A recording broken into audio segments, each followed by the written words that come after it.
This is Rummy's Corner.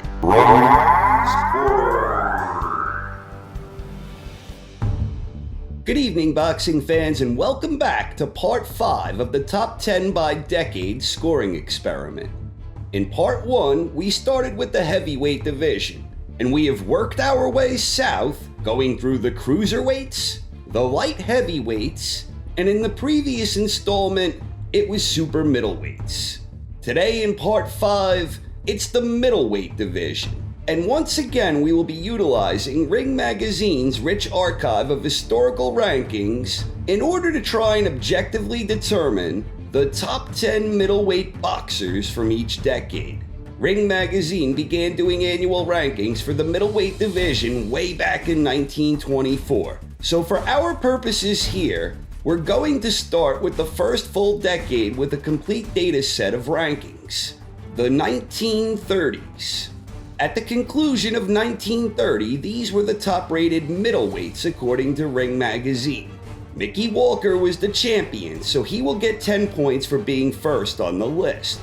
His number one ranked contender was Len Harvey, so he will get 9 points. And we continue allocating points in this fashion until we get to the number 9 rated contender, Ben Jebby, and he receives 1 point. Note that Gorilla Jones is the 11th name on the list, so he doesn't receive any points. Some years Ring Magazine had 10 names listed, other times it's 11, but we're only concerned with the top 10 names on the list. And a side note, in 1962, there happened to be 12 names. Dick Tiger and Paul Pender were listed by Ring as co-champions. So in order to keep the math consistent, they each received 9.5 points in this particular year, and the rest of the scoring continued as normal, only this time we had 2 names at the bottom who didn't receive any points. So if we move ahead and apply this scoring criteria for every year from 1930 through 1939, the final results look like this. Marcel Thiel finished first with 59 points.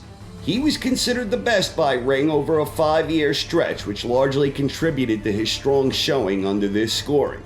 Then we have Teddy Yaros and Vince Dundee tied at a distant second. Teddy officially defeated Dundee in all 3 of their professional bouts, and I mention that as a reminder that this scoring system doesn't take head-to-head results into consideration.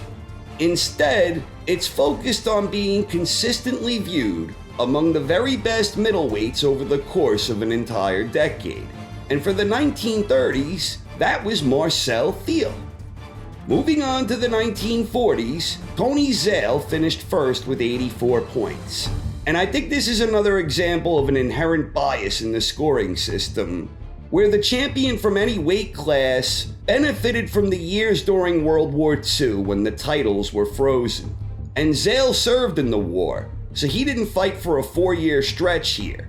But even though I think the World War II bias is apparent here, Zale topping this list still makes sense to me in the context of these scoring experiments.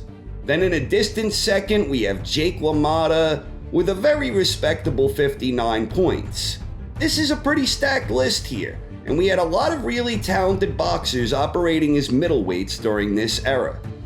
Then looking at the 1950s, we have Sugar Ray Robinson finishing first with 68 points.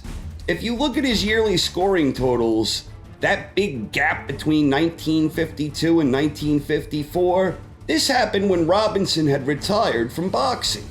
But he came back in 1955 and would compete professionally for 11 more years, 14 years after his first retirement.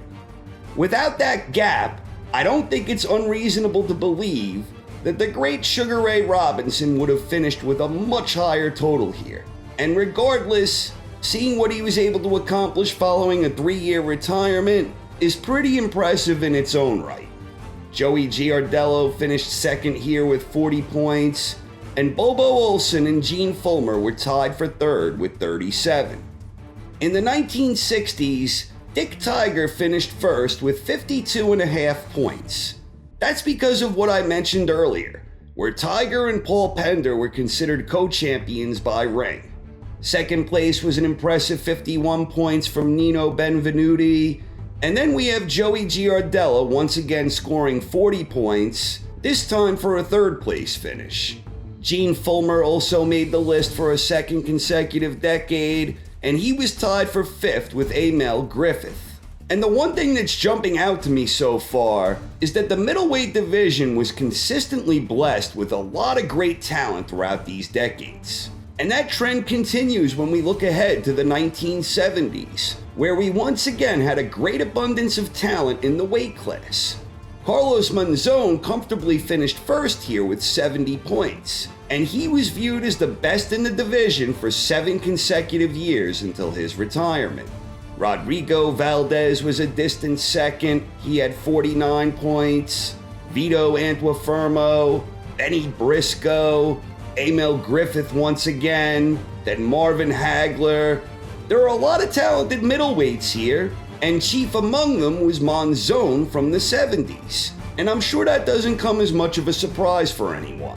And I don't think the 1980s will be much of a surprise either. Marvelous Marvin Hagler topped the list with an outstanding 79-point total.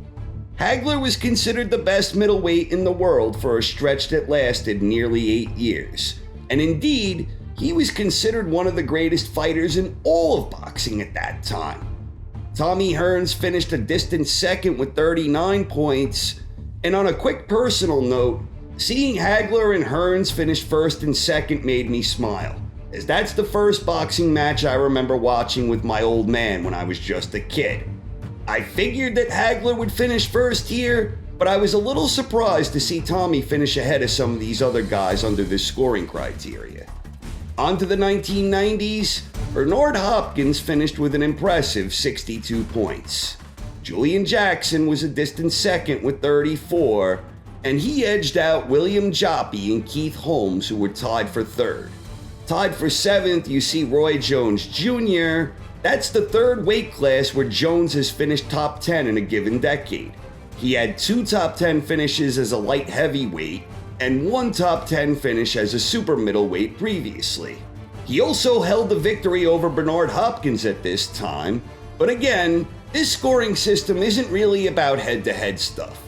Hopkins was considered one of the very best middleweights throughout most of the 90s, whereas Jones only competed as a middleweight for a few years before moving up to 68. Moving along to the double O's, once again we have Bernard Hopkins topping the list with 58 points. This was the second consecutive decade where Hopkins finished first among middleweights, and we've only seen this happen once previously in the 5 divisions we've covered so far, where someone finishes first in back-to-back complete decades. Additionally, Hopkins is matched what Jones just achieved as a 90s middleweight. Hopkins now finds himself in a total of 4 top 10 decade lists. Jones had 2 from light heavyweight, 1 from super middle, and now 1 from middleweight. And with Hopkins, it's 2 lists from light heavyweight, and now 2 from middleweight as well, equaling Jones's total of 4. The difference being, Roy Jones did it across 3 weight classes, and Bernard did it across 2.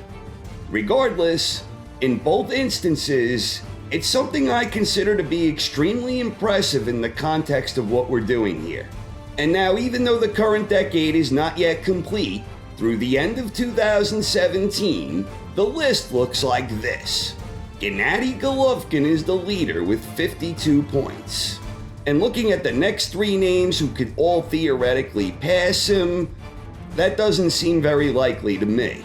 So Golovkin looks like a lock to lead the pack here when all is said and done, but nothing here is finalized yet, so we'll have to wait and see how things play out these next 2 years. So looking at the most dominant decade, first was Tony Zale from the 1940s, but to reiterate an earlier point, I think this largely stems from the inherent World War II bias in the scoring method. Next we have Marvin Hagler from the 1980s, Carlos Monzon from the 1970s, Ray Robinson from the 50s, Bernard Hopkins from the 90s, and then a tie between Marcel Thiel from the 30s and Jake LaMotta from the 40s. Jake being the only guy on the list who didn't finish first in his particular decade. Then we have Bernard again from the Double O's, Dick Tiger from the 60s, and Gennady Golovkin from the current decade in progress.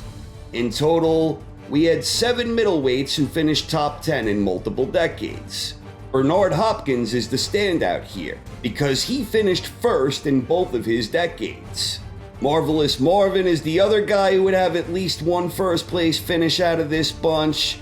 But for all of these guys, to be consistently regarded as one of the best across 2 decades is something that I view as pretty remarkable.